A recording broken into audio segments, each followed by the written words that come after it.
SER Podcast. Y se estrecha el cerco en torno a Bolsonaro por el asalto a las instituciones democráticas de Brasil este domingo. La Fiscalía ha pedido al Tribunal de Cuentas brasileño que congele los bienes del expresidente en el marco de una investigación para saber quiénes fueron los cabecillas de los disturbios y sobre todo quién los ha financiado.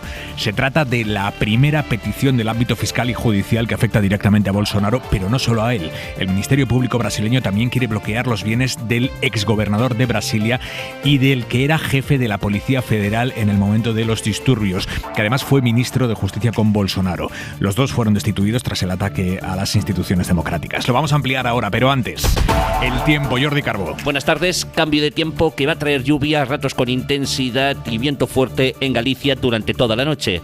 A la que salga el sol mañana irá mejorando, pero la lluvia se extenderá al Cantábrico hasta primeras horas de la tarde, también al norte de Castilla y León y de manera más débil en el resto del interior. Llegará ya muy poco activa la nubosidad al Mediterráneo. Más nubes durante la mañana en el conjunto del país, más sol durante la tarde. También durante la tarde el viento soplará fuerte en el Mediterráneo. Temperaturas un poco más altas que hoy. Y hay media hora 25 deportes. Jesús Gallego, buenas tardes. Buenas tardes. El Atlético de Madrid y el Chelsea ultiman la cesión del portugués João Félix, que ya está en Londres para incorporarse cedido hasta final de temporada. Y en el Dakar, muy mala jornada hoy para los españoles. En motos, Joan Barreda sufrió un accidente, tuvo que ser evacuado en helicóptero, tiene una fractura en una vértebra y también ha abandonado la carrera Carlos Sainz, que aunque volcó, tuvo un accidente grave, volvió a la carrera, pero mañana ya no tomará la salida. Empieza ahora 25. Con la petición de la Fiscalía brasileña. Solicito que seja decretada a indisponibilidade de bens dos senhores Jair Messias Bolsonaro, ex-presidente da República. La petición que hace la Fiscalía, sobre la que el Tribunal de Cuentas todavía no se ha pronunciado, está por ver si autorizan esta petición de congelar los bienes de Bolsonaro y de dos responsables de la seguridad de Brasilia el día en el que la turba de seguidores de Bolsonaro asaltó la sede de los tres poderes del país. Esto en una tarde en la que el Senado ha avalado las medidas de urgencia que tomó el presidente Lula el domingo, el decreto por el que el gobierno central asumió inmediatamente las competencias de seguridad en Brasilia. Eso entró en vigor el mismo domingo, pero tenían que aprobarlo las Cortes. Ayer lo hizo el Congreso, lo acaba de hacer el Senado, le acaba de dar el visto bueno. Victoria García, buenas tardes.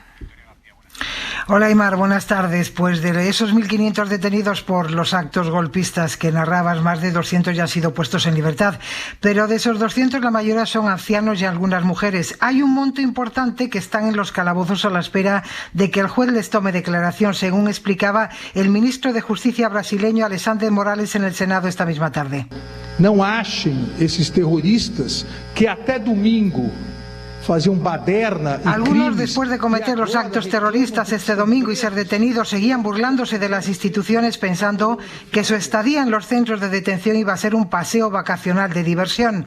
El gobierno de Lula se ha tomado muy en serio la depuración de responsabilidades, además de los daños causados por los vándalos, para hacer frente a posibles responsabilidades. Desde la Fiscalía se ha solicitado al Tribunal de Cuentas el bloqueo de los bienes del expresidente Bolsonaro, como escuchábamos antes, aunque el alto tribunal aún no se ha pronunciado y según los expertos brasileños es un tanto difícil proceder con ese requerimiento porque no hay aún una acusación formal contra el que fuera presidente de Brasil. Gracias, Vicky. Y también en Latinoamérica va peligrosamente a más la tensión en Perú, la tensión violenta por las protestas tras la detención de Pedro Castillo, que empezaron el mes pasado. La Fiscalía ha anunciado una investigación específica sobre la muerte solo ayer de 17 personas en esas manifestaciones en una zona del sur del país y es la jornada más sangrienta desde que comenzaron esas protestas. Las organizaciones de derechos humanos han criticado el uso desmedido de la fuerza por parte de los militares y policías.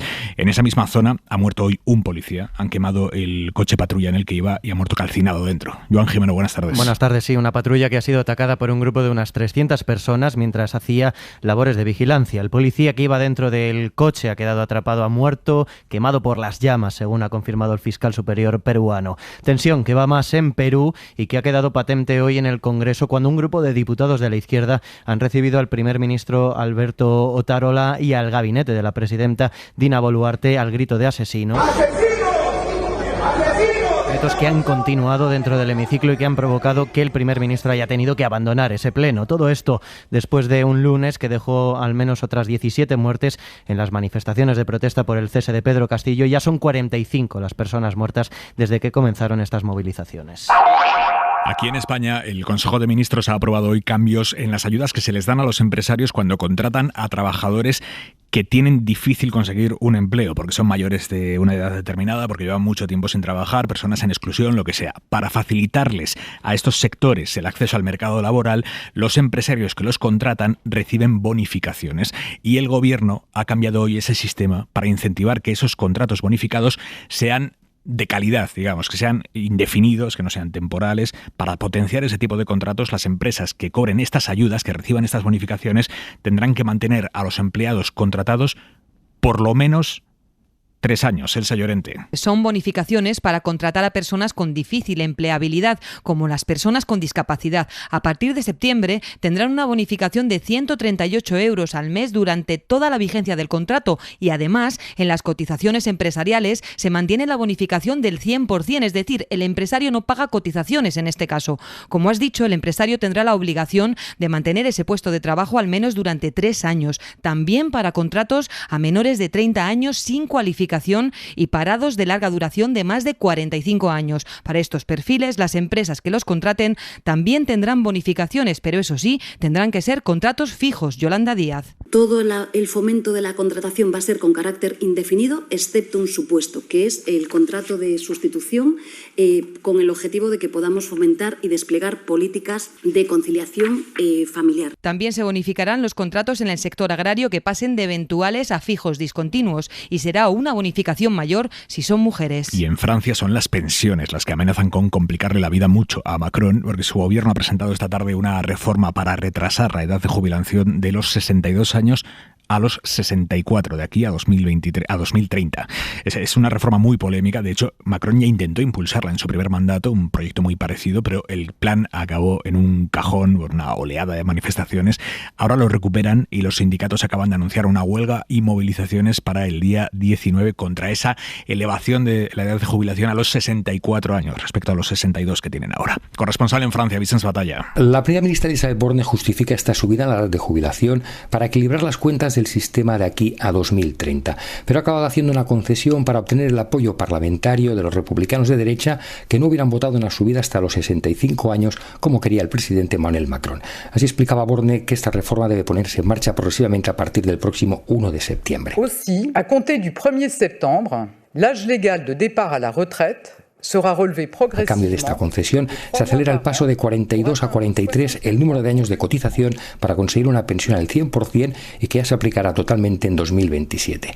Como compensación, se exime de una jubilación a los 64 los que hayan empezado a trabajar antes de los 20 años, las personas con discapacidad y también militares, policías y bomberos. De hecho, Borne cifra en 4 de cada 10 los franceses que podrán retirarse antes de los 64 años. Aunque otro tema sensible es que se suprimen la mayoría de regímenes especiales de los funcionarios como en los transportes públicos. La izquierda y la extrema derecha han reaccionado criticando esta reforma de las pensiones, mientras que los sindicatos ya han convocado una jornada de movilizaciones en contra el próximo 19 de enero, en lo que representa la primera acción sindical unitaria desde hace 12 años. Después de enviar ayer ese mensaje de pretendida moderación con el fichaje de Borja Sémper, hoy Alberto Núñez Feijóo sube unos decibelios su tono contra el gobierno, acusa al gobierno de estar intervenido por los enemigos de España, ni más ni menos. Dice que le han aplicado un 155 a la inversa. David Junquera. Buenas tardes. Día 1 después de nombrar a Borja Sémper, el PP cree que estamos ante un 155 inverso. En su nueva versión, son los enemigos de la España constitucional quienes marcan los criterios al gobierno central. No es hiperbólico decir algo así, según el presidente del Partido Popular. En nuestra opinión, no hay límites para este gobierno. Cualquier pesadilla es posible convertirla en realidad. Un sueño, eso era el viraje del PP a la moderación, es lo que concluyen al menos en Moncloa tras escuchar estas declaraciones mañaneras de Feijóo. Si esto era la moderación, pues para este viaje no hacía falta tanta alforja. El gobierno trata de desactivar el viaje a la centralidad que Génova quiere iniciar con Sémper como capitán y recuerda que en el barco de campaña popular hay otros perfiles de marineros mucho más duros como el exalcalde de Badalona, Xavier García Albiol. La portavoz Isabel Rodríguez cree que en cualquier caso el PP tiene poco que hacer. Este Partido Popular no ha estado al lado de los españoles en todos estos años de dificultades. Cuando no hay proyecto, cuando no hay liderazgo, lo que sucede es que uno patalea y pone zancadillas. Recuerdan desde Moncloa que Feijóo está a tiempo de arrimar el hombro y le instan a que dé luz verde sin excusas al nuevo paquete anticrisis. Y hablando de liderazgos, ha terminado sin acuerdo esta tarde la reunión de los magistrados progresistas del Tribunal Constitucional. Se han reunido con el objetivo de consensuar un único candidato que los representara a todos de cara al pleno de mañana, que tiene que elegir el pleno al nuevo presidente del Tribunal Constitucional.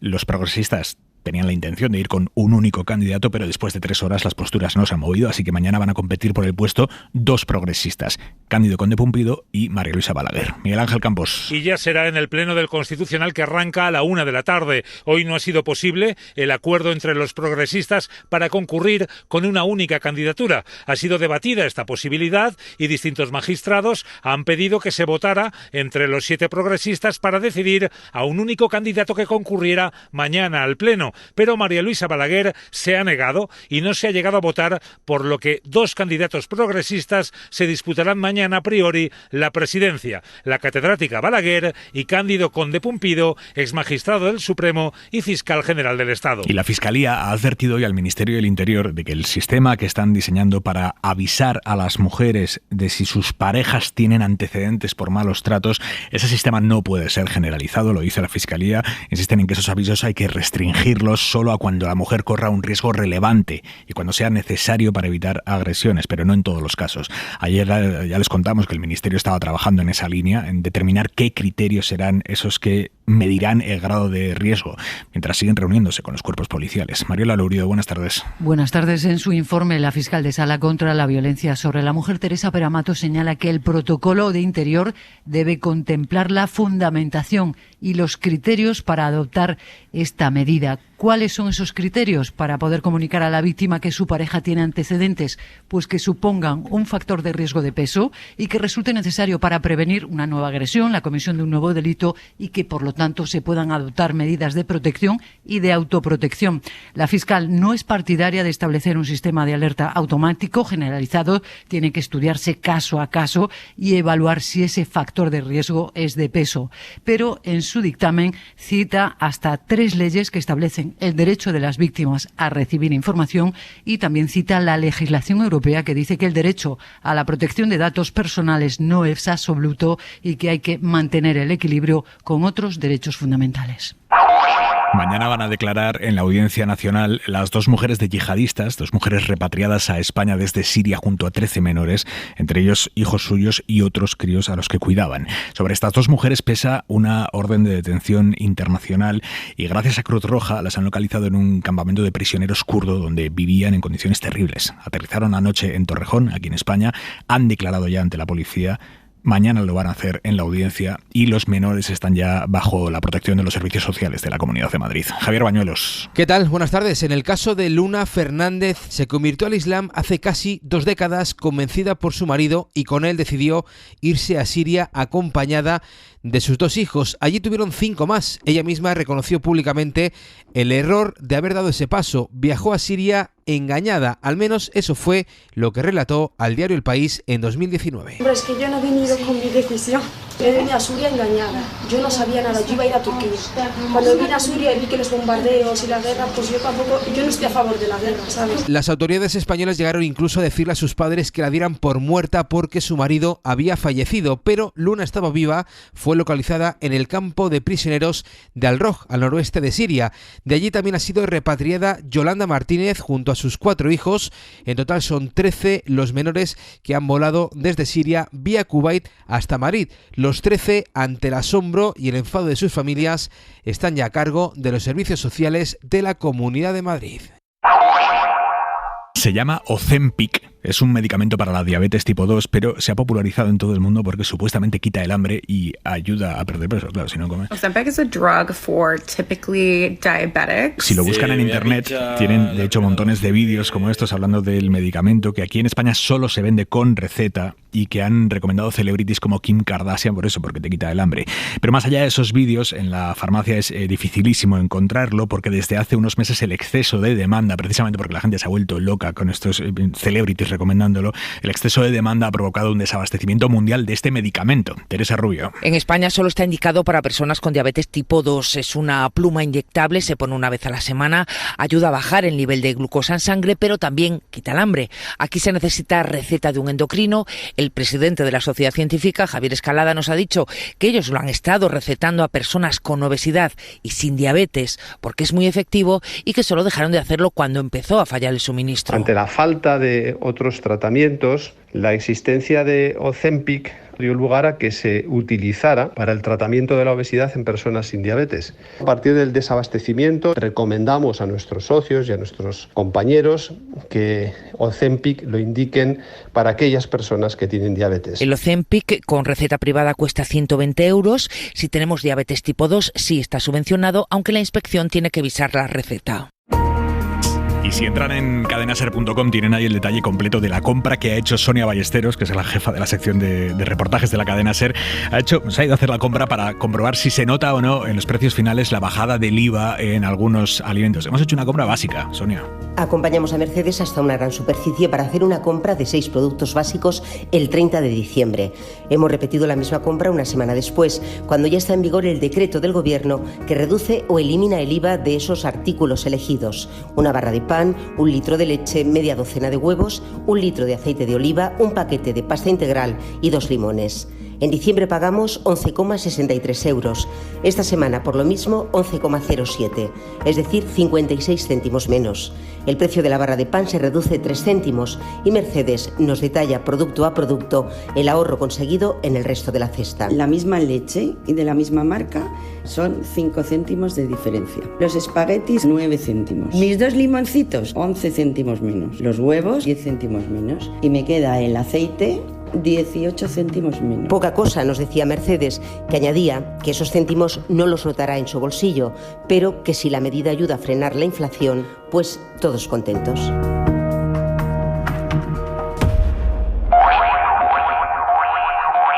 I can't face doing another scene with Marilyn Monroe. Ana de Armas, la protagonista hispano-cubana de Blonde, es la gran favorita para llevarse esta noche el Globo de Oro a Mejor Actriz Dramática. Y estos premios, que se conocen como la antesala de los Oscar, los Fabelman y todo a la vez en todas partes, son las películas con más opciones en una gala que este año se vuelve a retransmitir en televisión. Pepa Blanes. Un año de castigo han tenido los Globos de Oro y después de las sonadas acusaciones por corrupción y falta de diversidad, volveremos a escuchar eso de... Welcome to the 70th Annual Golden Globe Awards. Una gala que vuelve a la televisión con estrellas invitadas como Ana de Armas, actriz hispano-cubana nominada por Blonde, o Jamie Lee Curtis. También habrá ausencias como la de Brendan Fraser, nominado a Mejor Actor, que acusó a un miembro de la Asociación de la Prensa por acoso. Veremos qué pasa con Tom Cruise, que devolvió sus premios y ahora tiene a Top Gun entre las mejores películas del año. La gala no tendrá el brillo ni la importancia de las ediciones anteriores. Es más el morbo de comprobar si esta antesala de los Oscar ha renacido o no de sus cenizas. Por lo de favoritas, pues es un año raro. La industria quiere premiar a la taquilla. Avatar de James Cameron se disputa el premio junto a Spielberg. En esta familia están los científicos frente a los artistas. Sobre diversidad no han aprendido mucho, ni una mujer nominada en dirección, y eso que había opciones en esta edición donde sí hay presencia latina, sobre todo en las categorías de series. Y de las series a los libros. Hoy han salido a la venta las memorias del príncipe Harry. Se han convertido ya en el libro de no ficción que se ha vendido más rápidamente en el día de su estreno en Reino Unido. Y en ese matiz, el de no ficción, está la clave, porque los únicos libros que lo superan en ventas son los de otro Harry, Potter. Marina Fernández, buenas tardes. Buenas tardes. Aunque en el Palacio de Buckingham desearían seguro que la magia fuera muy real y poder echar mano de una varita para hacer desaparecer estas memorias que se titulan Esper, que en Reino Unido llevan 400.000 copias vendidas en solo 20 horas y que aquí han traducido como En la sombra. Tenían ganas los británicos de leer la vida de Harry en su idioma, después de verse obligados la semana pasada a traducir del español a toda prisa los pasajes más jugosos del libro, que aquí algunas tiendas sacaron a la venta antes de tiempo por error. Así que ya sabemos que en sus 400 páginas asegura que su hermano, heredero al trono, le pegó durante una discusión sobre Meghan Markle. Cuenta que probó la cocaína con 18 17 años y también que mató a 25 talibanes en Afganistán. Las memorias, que en realidad ha escrito Moringer, echan más leña al fuego que Harry y Meghan ya habían prendido con su serie documental en Netflix. Su hijo pequeño se ha convertido en un auténtico dolor de cabeza para Carlos III cuando ni siquiera le han puesto en ella oficialmente la corona. La ceremonia de coronación será en mayo. Y aún no se ha publicado, pero otro libro de memorias se está poniendo patas arriba a la curia vaticana cuando no ha pasado ni una semana desde el entierro del Papa Benedicto XVI. El que fue secretario personal de Benedicto, un hombre al que Francisco despidió al llegar al papado, va a publicar pasado mañana sus memorias en las que se dedica a ajustar cuentas, entre otros, con el actual Papa. Distintos medios han accedido al contenido de ese libro que refleja un enfrentamiento soterrado entre los dos papas por el modelo de la Iglesia. Y en el Vaticano hay quien habla de venganza. Roma, Joan Solés. Buenas tardes. En el libro de 336 páginas, anticipado por la editorial A la Prensa, el que fuera prefecto de la Casa Pontificia y secretario del Papa Benedicto XVI, el arzobispo Gainswein, relata cómo Ratzinger hizo frente a los escándalos de los abusos sexuales, a la corrupción conocida como Wikileaks y, en fin, las tensas relaciones con su sucesor Francisco. Niente altro que la verità, nada más que la verdad, desvela cómo vivió Ratzinger la misteriosa desaparición hace 40 años de la adolescente Manuela Orlandi, hija de funcionarios del Vaticano, a los pocos meses de ser nombrado prefecto de la Congregación para la Doctrina de la Fe, equivalente a un ministerio del Interior. El arzobispo escribe que no existe un dossier secreto en el Vaticano sobre el caso, afirmación que ha desmentido el hermano de la desaparecida y que posiblemente ha motivado que Francisco ordene ahora, como una contravenganza, la reapertura del expediente judicial sin que se explique por qué no lo hizo antes. En definitiva, el libro desarrolla la extrema síntesis expresada días atrás por el autor: el diablo en el Vaticano contra el Papa. Y a esta hora la mirada de Xavi Vidal Folk. Otra vez toca protegerse del coronavirus. ¿Por qué? Porque hay una nueva pinza trabada entre Estados Unidos y China que nos amenaza un poco más. La variante norteamericana Kraken, que significa calamar gigante, como el de los Piratas del Caribe, se ha impuesto en ese país y ya ha entrado en 15 países europeos, entre ellos España, al menos con 5 casos. No es de momento una variante catastrófica, pero sí inquietante, porque puede dar lugar a una mutación que anule las defensas del cuerpo humano y porque, según la Administración Farmacológica estadounidense, la FDA, probablemente es resistente a vacunas como la de AstraZeneca. En China, el abrupto fin del confinamiento universal amenaza con ocasionar el caos. El exconsejero vasco de Sanidad, Rafael Bengoa, ha declarado que teme una ola brutal de contagios desde el próximo día 22 por la cantidad de viajes que se realizan ese día, el día de Año Nuevo chino. Los sublinajes de la Omicron son allá muy infecciosos, aunque no sean mucho peores que los ya esparcidos por todo el mundo. 3 recomendaciones: protegerse, protegerse y protegerse. O sea, viajar a China cuanto menos mejor, controlar bien las fronteras, autoconfinarse por parte de los contagiados, aplicar la 4ª dosis de vacuna a los vulnerables y emplear mascarilla otra vez en todos los lugares públicos. Es pesado, sí, pero mejor es prevenir que curar o que morir. Suscríbete a Hora 25. Todos los episodios y contenidos adicionales en la app de Cadena SER y en nuestros canales de Apple Podcast, Spotify, iVoox, Google Podcast y YouTube. Escúchanos en directo en la SER de lunes a viernes a las 8 de la tarde.